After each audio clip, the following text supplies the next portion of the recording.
Hello, everybody. Welcome to the inaugural Hobby Highlights, Collectors, Connoisseurs, and Insights. I am so damned excited. This is going to be not only the first video in the series, but with somebody that has me absolutely addicted to the funny paper. Today, for your viewing pleasure, I have ComicTom 101 and FireGuyRyan in the house to discuss their new comic book, Crashdown. Guys, hello. Hello. Hi. Good to see you. Thank you so much for being here and everybody in the audience. John, what's up, my brother? He's awesome. He just jumped right in and he was ready to sing your guys' praises. Oh. So we don't pay him too much to do that for us. We pay him to follow us around and talk good things about us. So it's fine. Yeah. So a brief moment of breath here. How are you guys feeling? You're getting really close to the release date at this point for your book. 1 week from tomorrow, it hits the catalog. That's right. Actually, at every LCS, you'll be able to order this. We have it through Previews, Diamond, Lunar. And if you're in country, out of country, you'll be able to order Crashdown. We're super hyped about it. And so let's just kind of get into it. I'm not going to ask about your guys' background. If people want to know that, they can watch your prior interview or they can go to your channel, ComicTom 101. Fantastic channel. And actually, I found you guys 2 years ago during lockdown. So I was in law school. I was super bored, couldn't figure out what to do in my free time. And I happened across one of your top 10 videos, one of your hot top 10 videos for the week. And after that, you guys have a lot of explaining to do to my wife about the amount of money I've spent on comic books. Uh-oh. It happens. I apologize to your wife. But so guys, with this new comic book, we got to start from the beginning. When did you guys start brainstorming this? When did this start becoming a thing for you to want to jump in? Take over, Ryan. What about you? They already know. They know I've always wanted to make a comic. Yeah, I definitely came on this after. By the time you roped me into this, you had already kind of thought about making a comic with Ben Templesmith. Correct.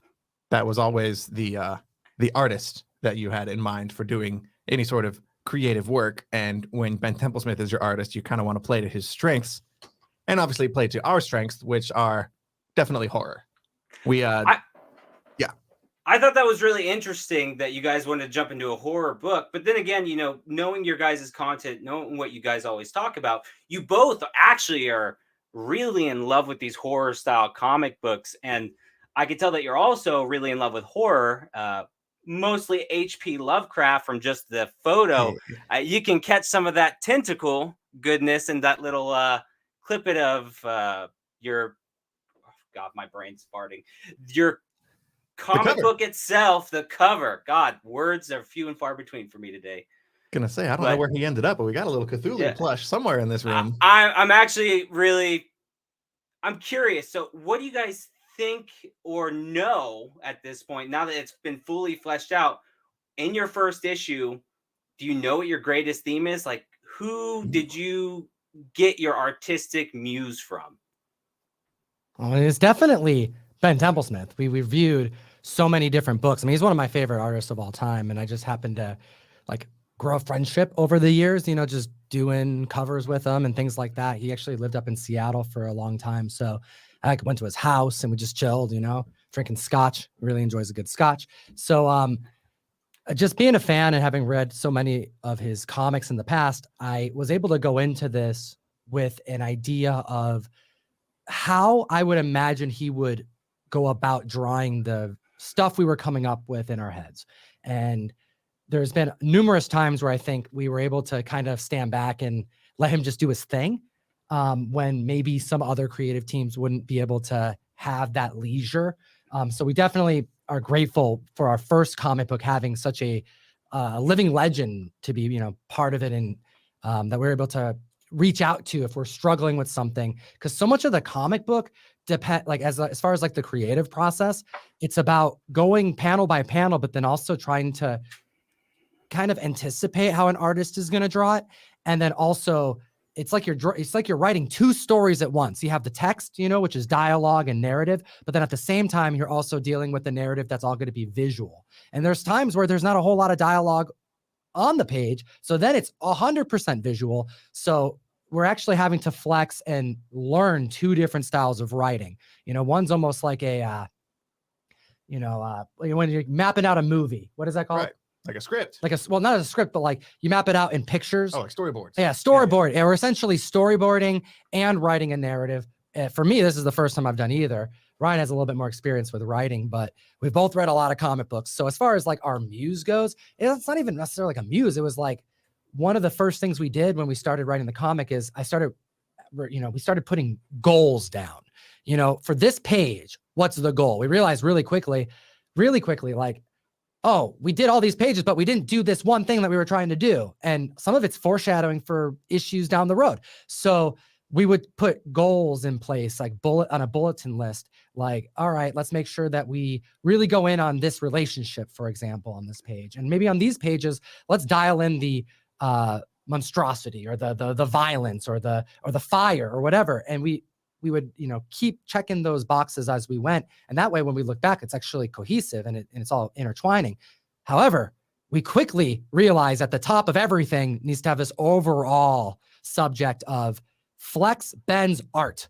We specifically wrote that out separately as like a reminder. Keep this front of mind while you're working on this. Let Ben's art and do the heavy lifting. And I mean, you guys really picked a hell of an artist for it. I own a couple of his comic books. I think I have 30 Days of Night somewhere in here when he was doing the IDW work. Sure. But good night. What a fantastic artist. I'm definitely going to pick one of your issues up as soon as I freaking can. So it's going to be very exciting. I'd like to add it to the list. But I'm very curious with your guys' upcoming covers, because obviously the art throughout is going to be Ben Templesmith, but I know you guys have a couple of variants. And you've previously mentioned Johnny Desjardins, and how textured is this next comic going to be with his cover? With one of the variants, that is. Yeah, I mean, we fortunately actually have the original cover that he did for us for at least the first one. Mm-hmm. We do have him on all 3 issues is the plan. I just saw the issue 2 cover a couple days ago. It's very textured. It stands out. Everyone knows that it's Johnny's cover before I even say anything. Some of these artists are fantastic and very unique to one another, but Johnny stands out amongst all of them because there's no one that draws like Johnny or paints. Definitely. And so getting into the comic book a little bit. So you had the idea, you guys have wanted to do this for a while.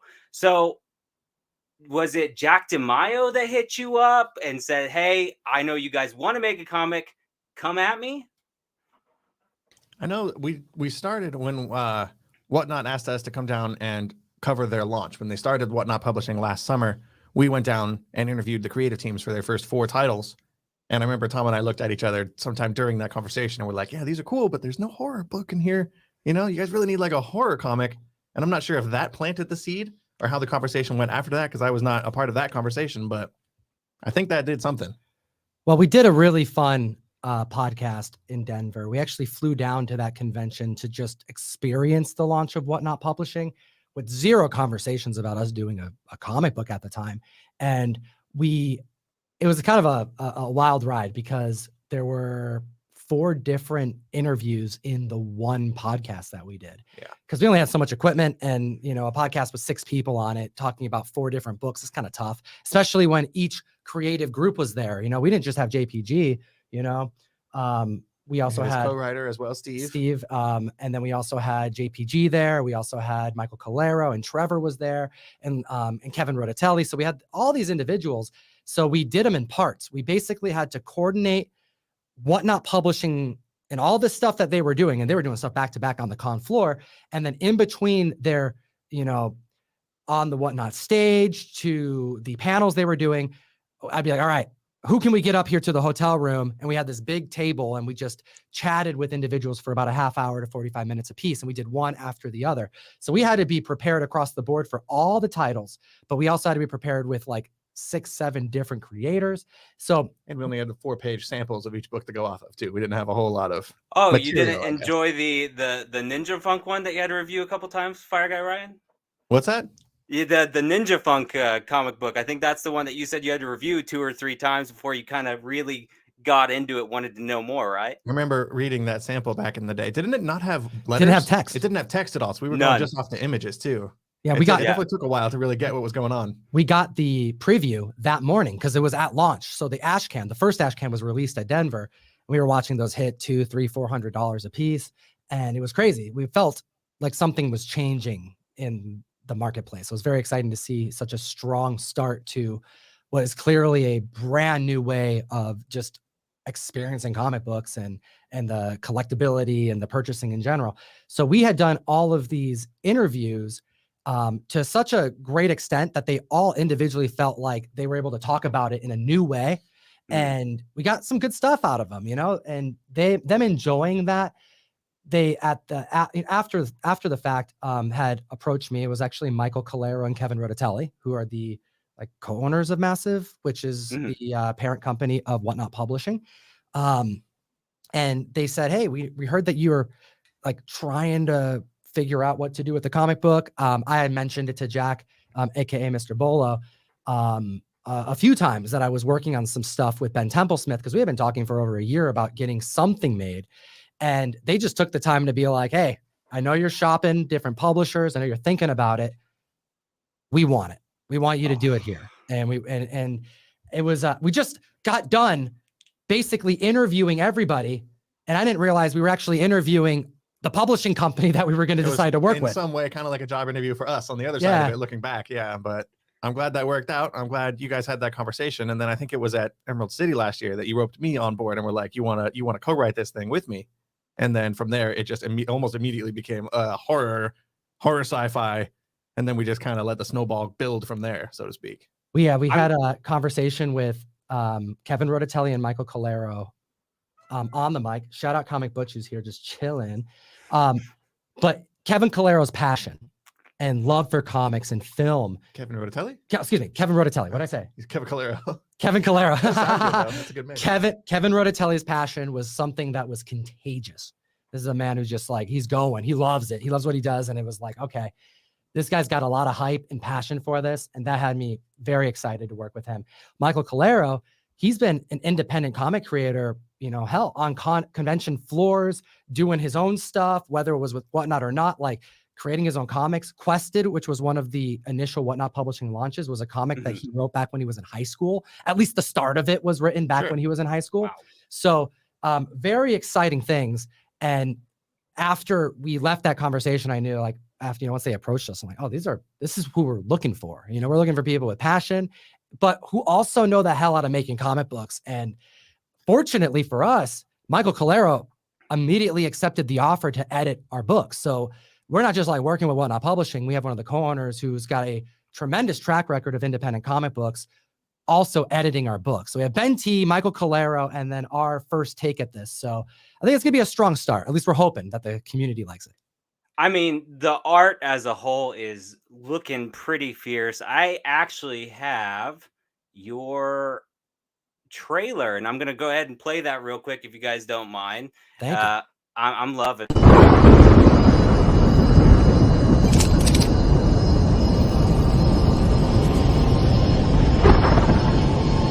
Looks like we're coming on a pretty bad storm here, everyone. So if you need to, make sure you visit the bathroom now. There's a bathroom on this thing? I've just been going in my suit.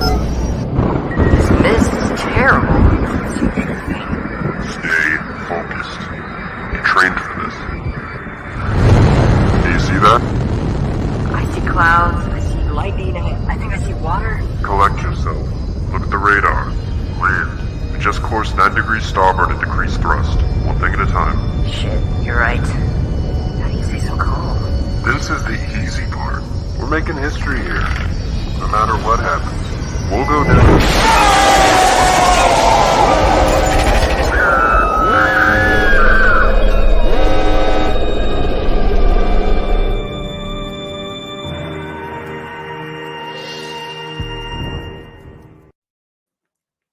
That was freaking sick. I still think it's super awesome. You guys have a trailer for your comic book.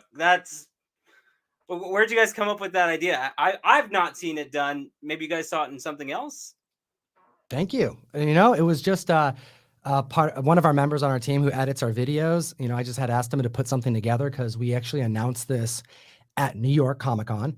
It was a panel at the time, and outside of just like showing a picture, I think marketing in general for comic books has been lacking for years. I think it's probably one of the main reasons why our channel is even slightly popular, if we can call it popular, at least amongst the comic community, because there's just not a whole lot coming out of the main channels that produce the comics, mostly because of how difficult it is and how expensive it is. Marvel, DC. There should be a little blip before every MCU movie that says, go check out your local comic shop. Guardians of the Galaxy 3 is coming out. Here's some classic Guardians comics. Go check them out at your comic shop. It takes 30 seconds maybe. Yeah, you'd think. There's reasons though, like, it's actually something I want to chat about on the mic eventually, is like, why doesn't that happen? But as far as like trailers for comics, I think there should be marketing for every single thing that comes out. I mean, it's tough to promote, but when it really comes down to it, it's just about giving people a taste and, the vibe of a comic book. And fortunately, our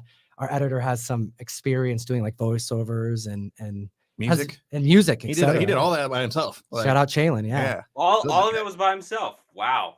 Oh yeah, I think him and his girlfriend maybe voiced a couple. I would love to do some voices. I like doing voice work too, but I wasn't consulted. That's fine. I don't care. We made it so quick because we were it was all last minute. We didn't know we were going to actually premiere at New York. We're now gearing up to premiere the issue 1 in July in time for San Diego, and conclude by September so that we have issue 3 in time for New York. So they all got pieced together pretty quick. We hit the ground running at the start of the year, and now we're here. It's got just enough to hook you, which is what you want in a trailer. And honestly, it doesn't do what I hate in trailers, where it gives the goose away too quickly. Because the way you've described this comic book previously, you've described it both as a melding of Lost and Alien. And I'm very curious to see how that comes to fruition. But your secondary thing, which was the narrative, it's a narrative of the human race that follows the main character, Allison.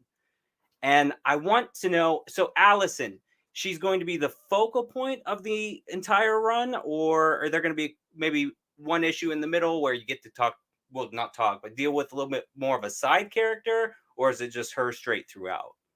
Well, she's definitely like the main person that we're writing the story and like focusing in on. We're going to get to know her a little bit better than others, probably because she's the most relatable to everybody on this squad of individuals who are descending down to the planet for the first time.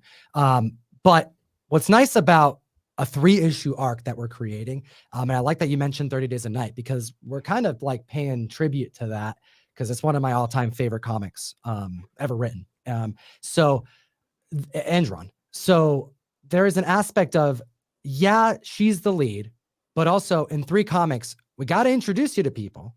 We're going to kill some people off, and it's going to have to wrap up quick. Similar to The Recount, another great independent read of the last couple of years. That's a story that takes place over a few issues. I think it's actually 3 as well. If not, yeah, it might have been a little longer. I haven't read it since then, but it definitely is quick. That whole story takes place over the course of like a weekend, I think, a couple days. It's a couple days. And 30 Days a Night, yeah, it's 30 days worth of narrative. However, it happens in 3 issues, so you're going like 10 days at a time each issue. So we wanted to kind of do something, kind of paying tribute to that too, and have the story move super quick, but have it be more about a moment in time. We're gonna pick up from the descent and what happens within the first 48 hours or so, maybe even a little less. That's gonna be fantastic. It's gonna be super exciting. I'm curious, when you guys were in the writing process for this book, so the first issue, how long would you say it took you to really nail down the plot and just flooding it throughout, like building your characters? Well, we sat down and we decided, and we knew pretty early that we wanted to do 3 issues. And we knew before we started writing the first issue, we wanted to make sure we had at least a skeleton of the entire 3-issue story arc before we started really nailing in issue 1. That was almost as long as putting together issue 1 entirely. Just the whole skeleton of the beats of the story, the big reveals, because each one of it, when you're writing a comic, I mean, you think about reading a comic, once you're getting to a certain amount of pages, you're like waiting for something to happen, let alone what gets you to turn the page. So there's these like micro moments of excitement that get you hyped, but then also there's some, and it's only can be a handful, not even a handful, only a few of them in each comic where it's like a oh snap, comic books are awesome moment. So we had to like figure that out at the very beginning, at least to like 80%. And then by the time we got to, all right, what's the beats in this issue, panel by panel? This is the scary part. How do we make it scarier? You know? Yeah, issue 1 definitely took the longest, I would say, to like actually create, because we were, figuring out as we went in a sort of way. And then when we started to get artwork back from Ben, and we realized like, oh, okay, yeah, this is we can write the hell out of this thing, but once we get it back from him, we realized that we spent way too much time on some parts. We overwrote some stuff. He's a professional. He knows what he's doing here. So when we get the finished artwork back from him, it kind of changed the way we approached writing issue 2. And I think that one was a lot quicker, at least from my perspective. Issue 2 came out a lot quicker, but we also had the characters set up. We had an interesting place to start issue 2. We hit the ground running. So hopefully that answers the question. Oh, 100%. And so it even seems like you guys have had this image for what you want out of this book. So you just mentioned that, got the art back from Ben Templesmith, and you're like, okay, he knows better than we do, but you've had some of your own creative pushback. I don't know if you notice, I use the upside down version of the heavy metal little blurb here, and I know that FireGuyRyan has a problem with it. But so has that been rectified? Because I saw the one that you put on your Instagram was the head is now facing upwards. Like, where are we at? Up, upside down? Where are we at? On the back end, we so it's Tom and myself and the editors at Whatnot. It was almost like a 50-50 split on like which one of us likes the right side up version of Allison's face on the cover versus the upside down one that you've got here in the background. I prefer the right side up so you can kind of see what's going on a little more clear. But they're both going to be covers, I believe, right? You can still purchase the upside down cover, I think, as a variant. Maybe Ryan's telling things that we shouldn't be telling. Spoilers, just kidding. I But guess. no, I mean, there's going to be, I think we found a creative, middle compromise a little bit. But cover A, she is right side. But cover So A, I she is win. upside up. So Ryan won. I win. A little bit. But like, Congratulations. and I appreciate you mentioning that because like we had fun making that. Like we made a little short about it because that I would say that was like the most creative difference we had amongst our team. Like this whole thing has been such a great collaborative effort that when we're spending time on trying to figure out if we flip the cover or not, that we have a lot of people that are like trying to go out of their way to make this really, really cool, where they're literally going, hey, what if we flip it upside down? What if that's the trick? And I personally love the upside down cover. It was Michael Calero's a first time that he threw something out there that Ryan and I kind of disagreed on. But then also I wanted to go to the mic to talk about that because I wanted to give some insight to the early process because, we kept getting asked like how much of editorial is involved in this. And it's like, yeah, we got a great editor at part of this. But also fortunately, I think between us both, we've been a little surprised about how how receptive everyone's been.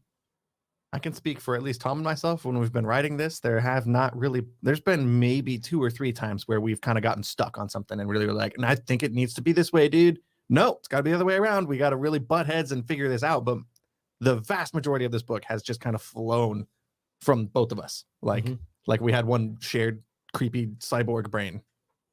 We had a full page that we kind of messed up on and we missed an editor's note, which didn't get communicated to the artist, and it was drawn differently and the beat was wrong. And Michael caught it and he's like, yo, I really think we need to fix this page. And like, Page 8.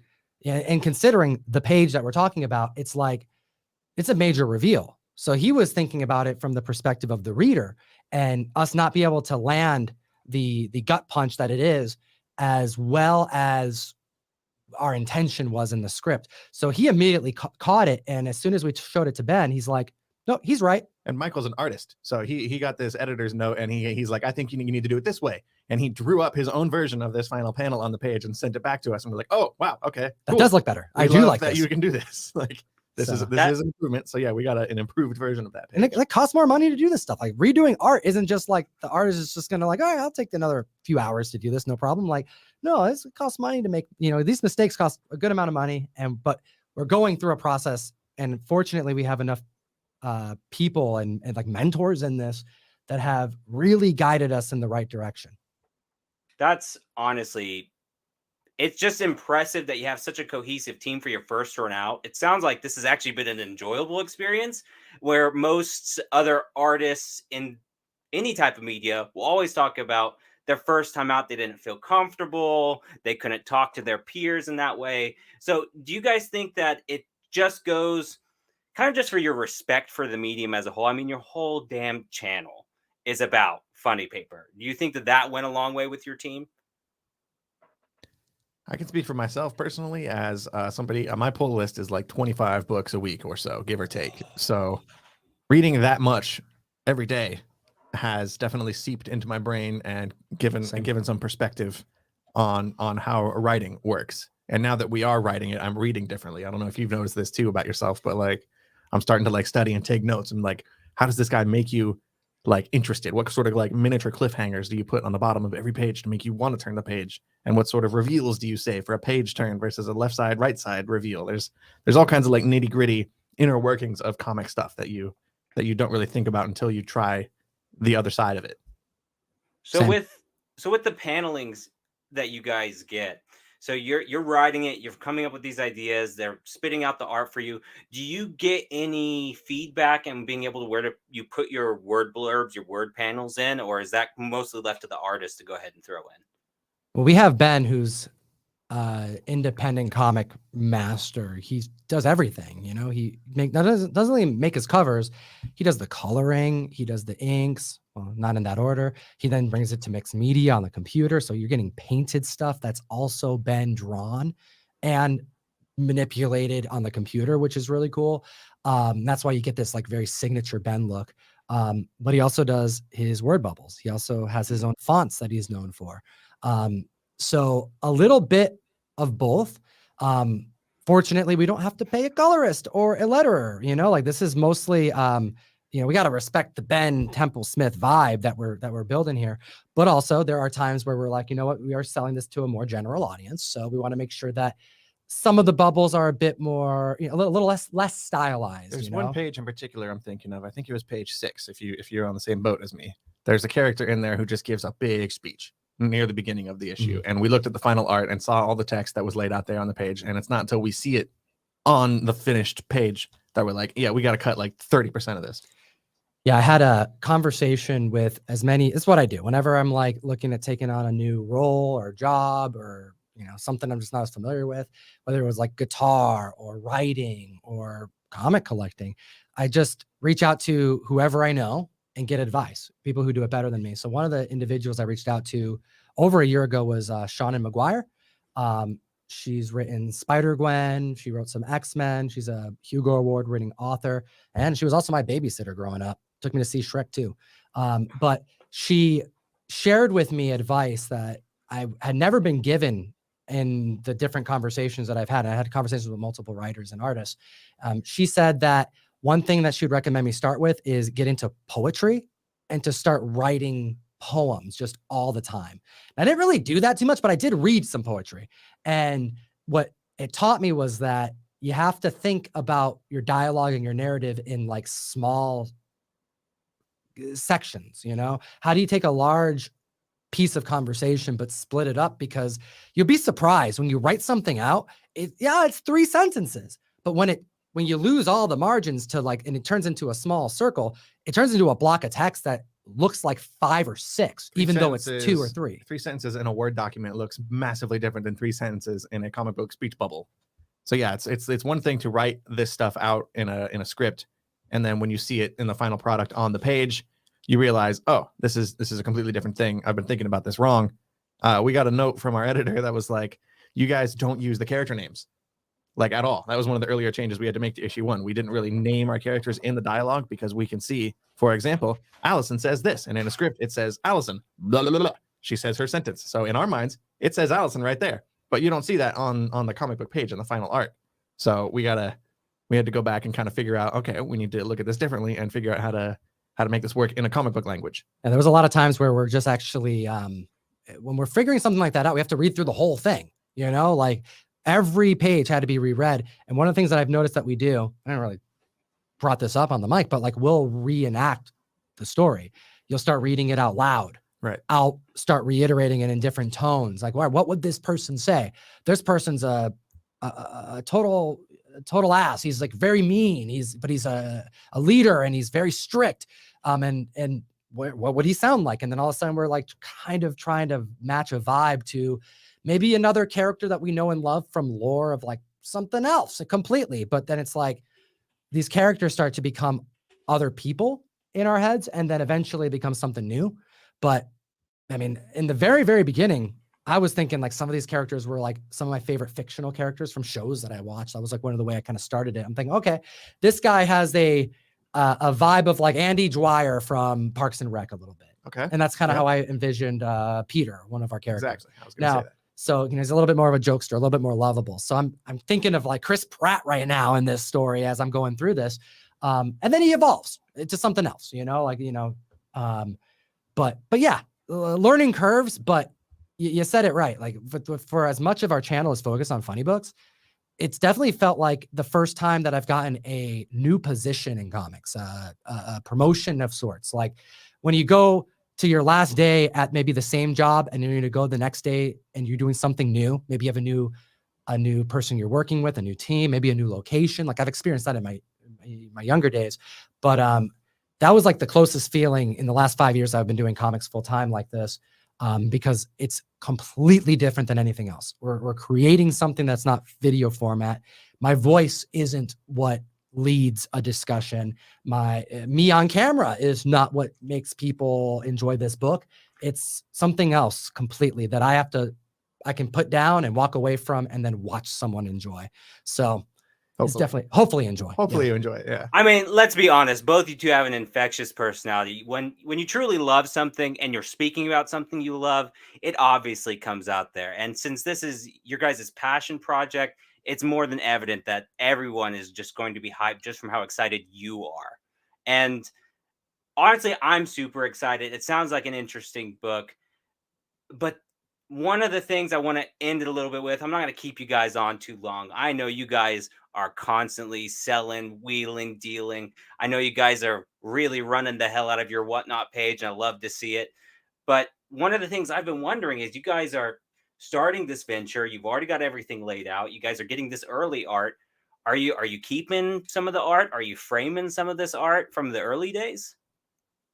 I mean, we definitely are going to own all the cover A's. That was part of the deals with Ben that we've paid up front for. So we're going to definitely have all the cover A's, which is cool. We have this art somewhere, don't we? Yeah, I own that. That needs to be up here. Yeah, we got to get that framed. The Crashdown ashcan / cover A. But yeah, it's tough. I'm definitely not as much of an original art collector as some of my peers, but I'm definitely dabbling. We are actually just randomly, this kind of sprung up, but the opportunity was there. We're taking on a lot of Johnny Desjardins' original artwork. We're kind of dealing in his art here pretty soon. I'm going to be the person that if you want to get original artwork from Johnny, you're going to contact and take care of. So, not take care of me, but we'll take care of you. And then also Ben Templesmith as well. He's sending us all the interior pages for us to sell for him. Wow. So who knows what direction we're going to long term, but yes, it is definitely a tough thing to make all these covers and know that there's going to be original artwork we can purchase. And it is so expensive. And I want to make more variants and I want to make more covers myself. And it's like, it's just a never ending thing where it's just like, you got to just pick and choose because you'll just go broke. It's just so expensive. I was curious for you guys. I know that's one thing you really want to do. You wanted to get some variant comic books out there to push to some LCSs to get them a little bit more opportunities. Have you guys capped that yet? Have you figured out what level for your variants are going to be out there, or are some of them still up in the air, like 1 in 25s, 1 in 50s, 1 in 250s, stuff like that? I mean, there's definitely going to be a full slate of incentive covers. Okay. We have issue 1 going into previews next week. So those had to be finished and put in the catalog so people can see what they can order. So you're going to see 1 in, A through D covers, and then 1 in 10, 25, 50, 100, things like that. Issue 2 deadline is today. So we actually just had 7 or 8 covers show up before we even hit the mic. We've been going through them Been a good day. all day. Like, oh, look at this one. Oh, look at this one. So they're coming in. We don't know all of what we're using just yet, but we're literally figuring that out today. And then issue 2 is next month deadline for issue 3 is next month. So we're working on that. Retailer variants. Absolutely. You know, we have a lot of friends who want to support. And yeah, we're going to be launching this at San Diego. So we're actually kind of working on that this week of reaching out to the retailers and seeing who wants to support the book. How many? I don't know. It's tough to say. I don't want to say no to retailers who want to support our book and buy Crashdown. I can't imagine there being the same amount as some others that have come out. I mean, we're in a very different marketplace right now. It's not necessarily the ideal time to release a comic book, but we don't care. We're doing this to have fun and to provide some content to the community that's been supporting us for a long time, and just kind of like getting our name out there as, you know, it's like another thing that we're going to be doing. I personally would love to keep going, whether it's with Crashdown or another IP. I would love to do more with Ryan. I had a blast. This has been easily the funnest integration to the whole slate of things that we do that I've experienced. I would What concur. about you? Yeah, you agree? I've had the idea to be a writer in the back of my head, at least since I was like 7 or 8 years old. So like, this is a pretty big deal for me personally, but we've talked in the margins of writing this book about like, that would be cool, but we don't have enough room to put that in these 3 issues. But what if we do like a side one shot that tells the story of what happens to this person during this time period? Or what if we do like a year zero sort of like prequel story or story arc? You know, we've definitely got a little volume 2 ideas sort of poking around in our heads, but one shot possibly. right now we're just focused on getting these 3 issues done. But the story we're setting up here, I think, is rich enough to support further stories down the line, and then also even exploring before what we see here in this 3-issue story arc. And when we started, we had kind of, like I said, a skeleton of a narrative that we wanted to hit, but there's also these other ideas that we floated. We had a bunch of different things written down, and there was like I thought 3 completely different IPs and stories here that we could have written. And one took place on Earth, one took place on a ship, like a spaceship, and then another took place on a foreign planet that humans would go to. And there was a point where we were like mostly on each of those things. Like we gave us like, I think it was like a whole day on each narrative. We were talking about, well, if this was happening on Earth and like we could have everything be about that. What about this whole thing on a spaceship? Maybe the narrative's like more alien. And then we got the Lost vibe of what if we're going to like someplace distant, someplace foreign and alien, you know? Crashdown, we just like ended up going, what if all of it is Crashdown? What if that's actually what we're doing? And you're going to see Earth and what's going on Earth when things are dying and terrible. But then you're also going to see a little bit about the travel and how they got there and what happens. And then you're also going to see the next stage of where humans are going to try to expand to after Earth is no longer viable. Guys, it's been fantastic. I'm more than happy to play this trailer one more time and bid adieu. You guys, thank you so much for coming on. I appreciate it. This has been fantastic. As an inaugural launch to Hobby Highlights Collectors, Connoisseurs, and Insights, I can't think of anything better than having you 2 guys on. Thank you again. I thank you. I appreciate you. Make sure to hit the like, subscribe to the channel. It sounds like you're going to be doing some other interviews. I'm excited to see those. Maybe we can come back after you've read the book. I can't wait to hear your thoughts. We've done so many interviews about us just like telling you a little bit, and you're going to see a couple pages here soon, but those are the pages that we wrote last year. Like there's a whole story here. So April 26th, check your previews because we're going to be in there. And we love your support. Greatly appreciate it, guys. And here again is the trailer for their new comic book, Crashdown.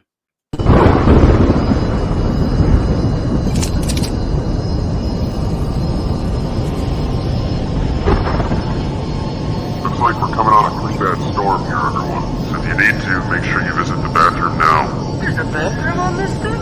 I've just been going in my suit. This mist is terrible. Stay focused. You trained for this. Do you see that?